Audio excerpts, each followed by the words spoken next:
Selling out is easy to do. It's not so hard to find a buyer for you. When money talks, you're under its spell. Ah, but what do you have when there's nothing left to sell? Hello, folks. Alan Strickland Williams here. This is Finding My Audience with Alan Strickland Williams. You are the audience. I am Alan Strickland Williams. It is 2:04 a.m. on the East Coast. I'm not really on the East Coast. I'm trying to be a little demure about where I am. I've already mentioned where I am though from this setting before, but we're not in Los Angeles. I'll tell you that much. Whirlwind. Been traveling a lot. I thought I was loading up on a lot of episodes for you guys over in Europe, but no, didn't work out that way. I've still found myself being like, oh no, I still have to do one the very next week after being home. So I didn't record enough there. I guess technically I can get away with saying that I was taking Thanksgiving off, but I didn't plan to. That being said, we are knee deep in December.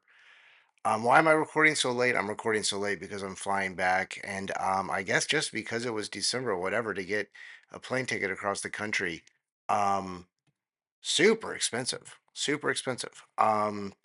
Came over here for to see my family, see my little nieces, and to go to a wedding for a very old friend, my friend Andy, who is maybe the best, not maybe, definitely the best person I know, hands down. I felt like this since I've known him in junior high. I think in junior high and high school, I was probably not old and wise enough to realize. I just liked he was my friend. We played video games together. Um, but he is just a really, really special guy. He got dealt a rough hand. He's had a lot of just life being crappy stuff happen. And he God, I'm gonna get teared up. He's literally an inspiring person. The way to see someone go through life and to see that he found a nice young man, Dane. They got married in a beautiful ceremony over the weekend. And it was one of the most beautiful, just simple, elegant, um, I mean, so incredibly warm, so incredibly a sense of love and what's the word? Love of community of just people coming together from the different spheres of his life. It was very nice for me because so I was traveling. I think at some point I probably mentioned a bachelor party I was at. This was the one that this was for this friend I've known him since junior high school, and it was an opportunity to see some people that I don't normally get to see very often. I mean, at this point now, especially with Andy getting married, I'm really the only free agent. And everyone else is hitched, and most of them also have a sizable family as well. So we don't get to come together that often. And my sister is in this. She weaseled her way into this friend group as well. When I had my guard down, when I had my back turned, when I absconded to the West Coast, away from all the friends I've known and loved forever. Which of course was only mildly upsetting in my younger years. Now it's awesome because I get to get on one flight. I get to fly to one place, and then I get to very often see a bunch of old friends and see my family and my nieces. And I guess I have a heart, and I guess that there is a part of me, just like Don Draper, that is a little bit of a family man. My nieces are so cute. It's just ridiculous. For you know, the older one came over, bopped over, and she opened the door, or she knocked, and I opened the door, and she hid, and then she jumped out, and she legitimately scared me. A grown man scared by a little girl. Um, and then it was kind of like I'm like, hi, I always try to just kind of play it cool. And she just kind of jumped up and gave me a little hug. And I was like, oh my God. We've had a lot of good family time. It's been really fun. The wedding was beautiful. It was in I'll say this is going to give away where I am. I'm in Athens, Georgia. I'm going to talk about that more later. I got a shout out for I got a shout out for a fan shout out. This could happen to you eventually if you're listening. So stick around very soon. Well, while we're at it, join the Patreon. Yeah, is the schedule a regular? You're got. I'm past the 5 minute mark. I think at this point, you're just to be safe. You're gosh darn right. It is irregular. Okay. I've got a busy life. I'm trying to do comedy. I'm trying to get my life together. I'm trying to work this job I gotta have because the world is a cruel and lonely place, and unfair. Um, but that being said, things are great. Join the Patreon. We're doing some extra stuff. It's funny because I started that extra like the Lagny app thing. I was like, oh, that'll be with my bad boy stuff, and especially this week, I'm like, I kind of want to be doing a lot less bad boy stuff. But and it's cool when you refer to your own behavior as bad boy stuff. That's awesome. That means things are going well and that you're maturing. Speaking of maturing, I've been watching this Later Daters on Netflix. Anybody watching Later Daters? Maybe I'll talk more about that later. Dater, but it's fun. It's like all old people dating. It's the Golden Bachelor thing, but a little bit more unfocused. It's just kind of they're bopping around, they're beating people. But anyway, been having a great time out here. Oh, I yeah, joined the Patreon. So yeah, but I'll come up with other stuff. And going into next year, I want to say this now. It's December 10th when I'm recording this. I'm gonna try to put this out this week. But y'all, I did not take time off for this trip because I took so much time off for the UK and Ireland trip. More on that. I need to wrap up the Glasgow of it all. But God, I've just been having a good time. I've been in a really good place. I've been feeling um, very thankful that I have half through design, half through sheer luck, found myself in this position where I can do this, where I can do stuff like this. I will say too, it was interesting to see so many of my old friends with their families. There is part of me I'm like, geez, my life is very lonely. But then anytime, and that's not true all the time. Also, it's like I saw my friends so many times right before I left. I didn't get to go to my dear friend Tony Soto's birthday dinner. Excuse me. I did get to go to. He hosts the fabulous lip syncing show at Akbar. I believe it's every first Monday of every month. Sometimes it's irregular, but first Monday of every month. And hey, we know something about that here. But first Mondays of every month. It's called Learn the Words Bitch. It's great. It's a lip syncing show. The way it works is contestants sign up. You perform a lip sync performance to a song of your choosing. Then there is an intermission. The judges are always these really funny people. I've judged it with Fritz a couple of times. I think I did it with the Putterballs once. Lisa Chanou did it recently. Lisa Chanou was a contestant recently. Um, but it's just really fun. It's like you do lip sync, and then they pick three finalists, and then it's a surprise song that uh it's a song that you would hear in a gay club on Monday night. Akbar's, if you're not in LA, Akbar is a um seminal gay bar, and I do mean it in the classic sense of the word seminal. Okay. We had a great time though, but then it was like I was leaving the next day, or then the next day was the dinner, and I was just so tired. I had one glass of wine, which proved to be probably one too many at Akbar. And I just had too much stuff to do and get together, so I had to miss that. But yeah, I mean, I've got to rein it in because well, for one thing, I got the credit card statement for my trip. Good. We're gonna be tightening the belts. We're gonna be eating a lot. We're gonna be going to Albertsons a lot. So if you need to um, find me at Albertsons. Gonna try to save up some money, and really try to figure out next year what the thing's gonna be. Oh, but let's talk about this. So, I need to give a shout out to Mike. I'm not gonna blow up his spot with his last name, but If you're a listener of the show, you know that I mentioned um, a guy, a fan, a listener. I don't want to say fan, a listener, and now a friend. Um, uh, he reached out to me. He left a text message on the voicemail thing, and it's funny because some other people have texted me, and it's always very weird and creepy, honestly, and scams. They're just scams or whatever.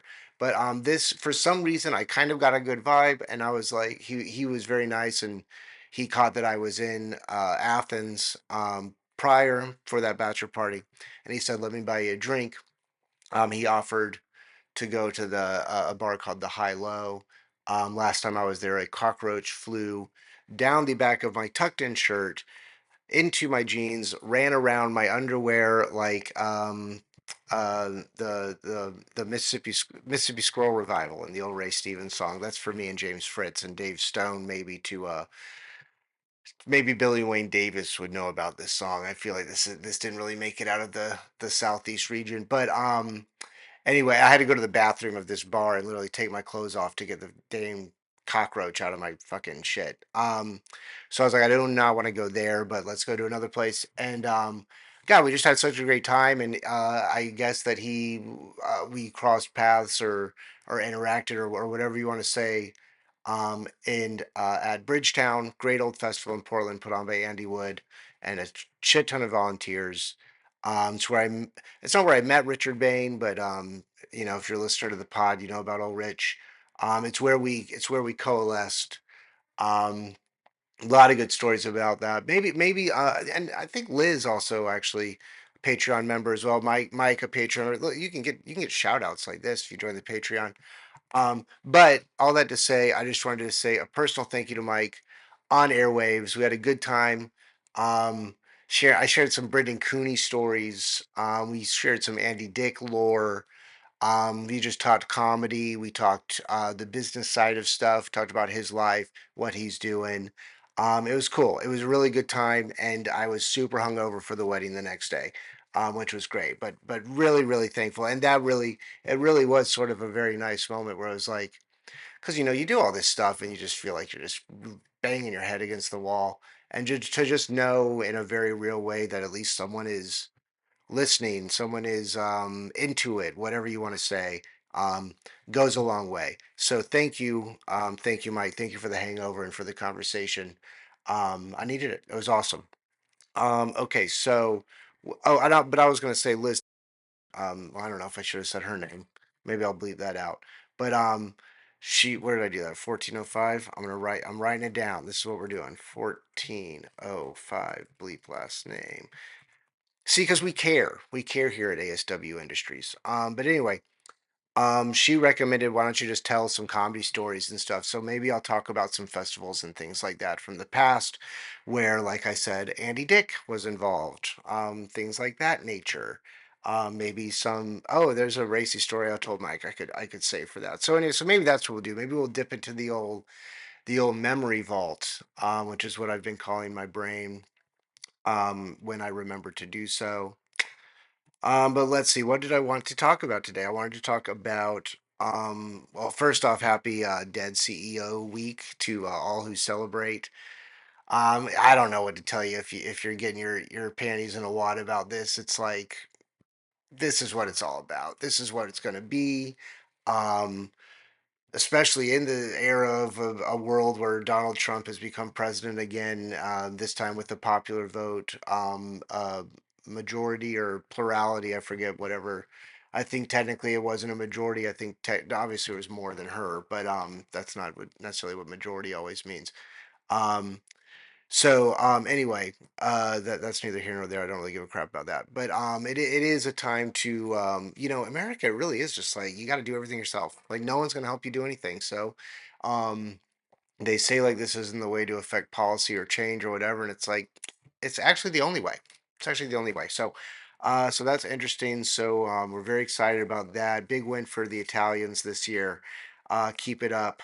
Keep it up, guys. We love it. But yeah, let's see. Speaking of countries in Europe, let's talk about Scotland. Scotland, well, I guess I already talked about Edinburgh. So where we leave off. So Edinburgh, I think I went out that night. I think I recorded the podcast and then went out and probably overdid it. And so then the next morning I wake up and I'm like, oh, I'm tired, but I'm taking a train to Glasgow. And I'm thinking to myself, oh, all the public transportation. I mean, that was one of the best things about the entire trip was the tube in London was out of control. It was just like no one's pooping their pants, no one's yelling, no one's listening to a thing loudly on their phone, like as if they're the only person in the world, as if they've never been outside. Um, and you can just ask people. A lot of time, I'll even do it like a jerk. I'll be like, "Hey, come on," and people will be like, "Yeah, yeah, yeah." Like in the movies too, you can do this stuff. Um, it's not illegal to ask people to not be jerks or stupid. You can do that. Um, but anyway, so I'm like, oh, I've got like an hour train ride. Everything's been so pleasant. I'll get some shut eye on this train to Glasgow.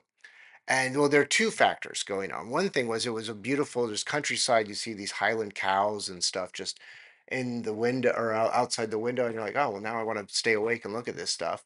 But then also, there were people on this train that were just being awful, just awful loud. And it wasn't the Scottish people. It was an accent that sounded from the continent. I couldn't place it. I'm a fool. I'm very bad at foreign language. One thing that impresses me more than almost anything is if people can speak multiple languages. It eludes me.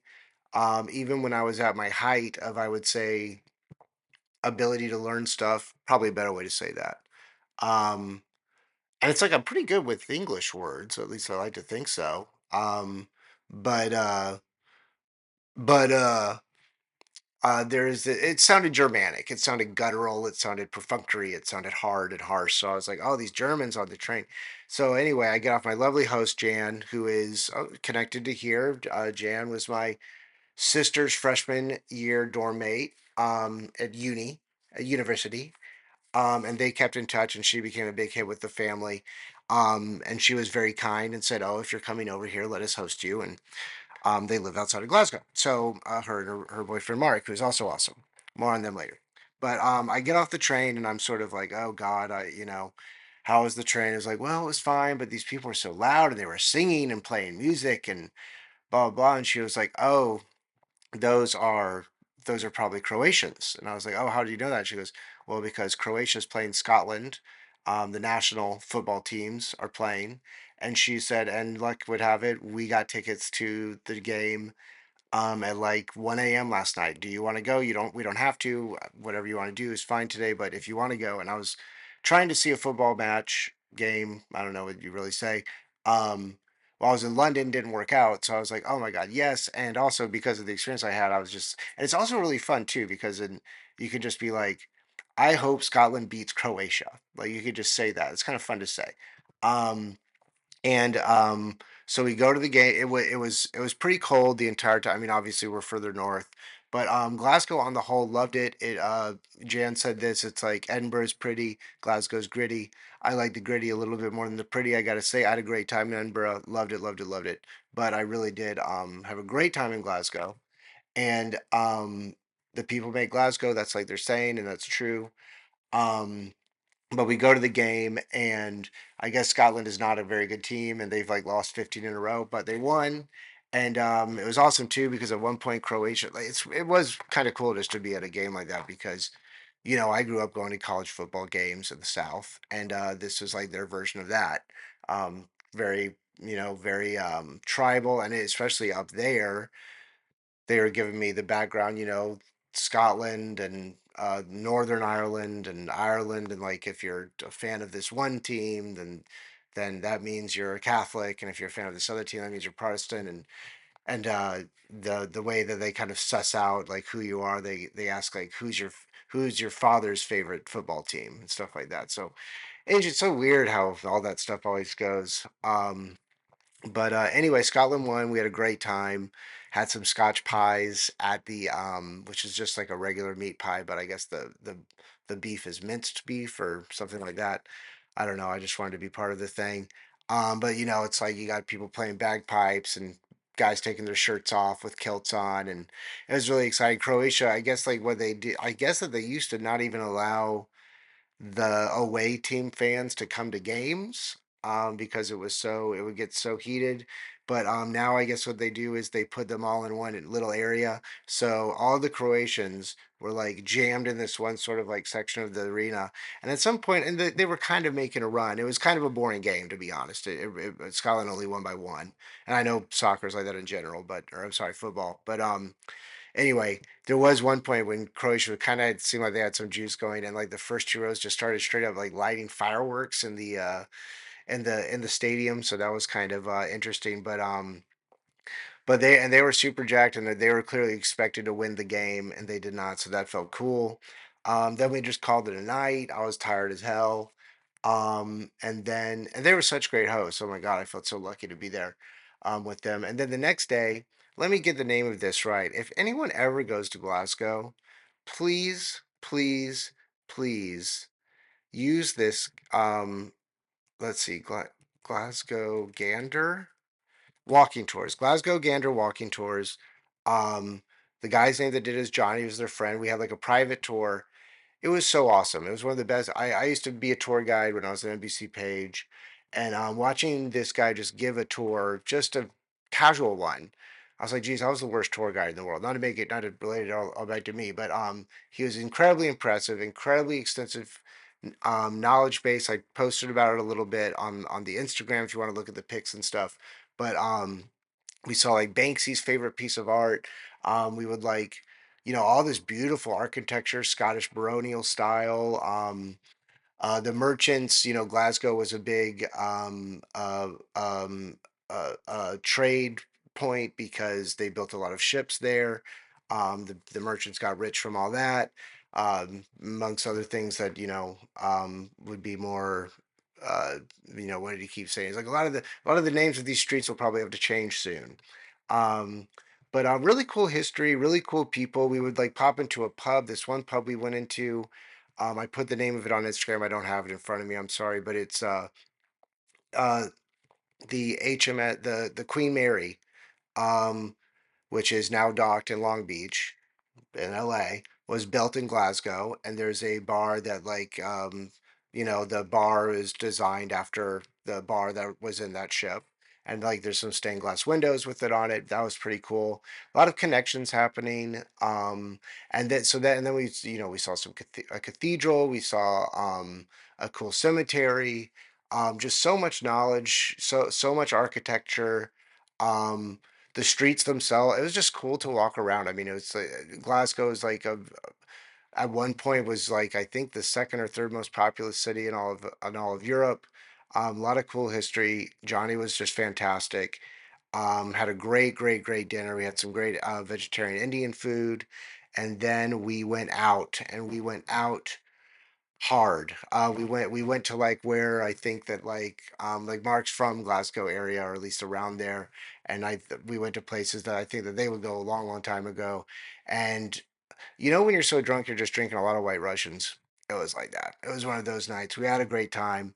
Had such a good time. I had to take a later train the next day. Um, but I planned everything in case that needed to happen. But that was great. Glasgow was the high point of the entire trip. I had such a good time. I'm so glad I went out there.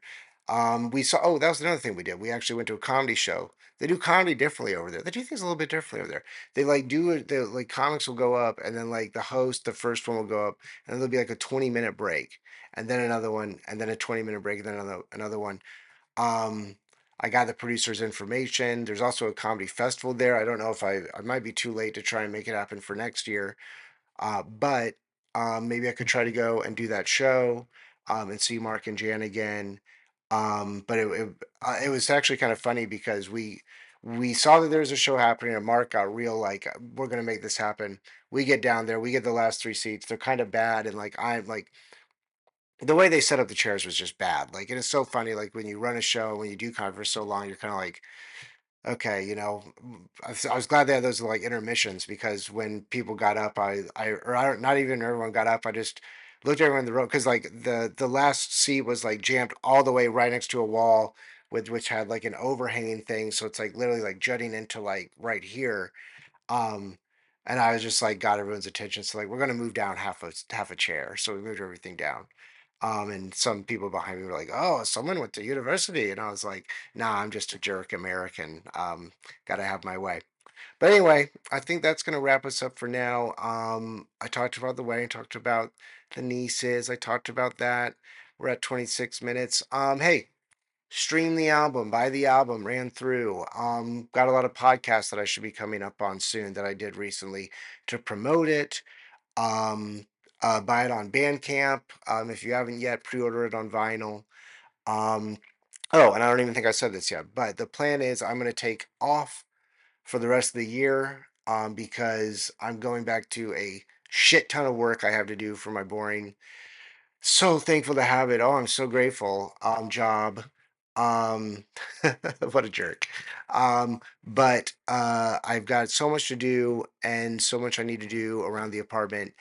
And I also literally just want to take some of the downtime to have guests, build up actual have jokes, have some segments, um, really have it be more of a fleshed out thing than me just talking to a microphone. Although, thank you for listening. I really wouldn't know what to do without you guys. I really do appreciate all y'all. Thanks for joining along. If you joined the Patreon, thank you.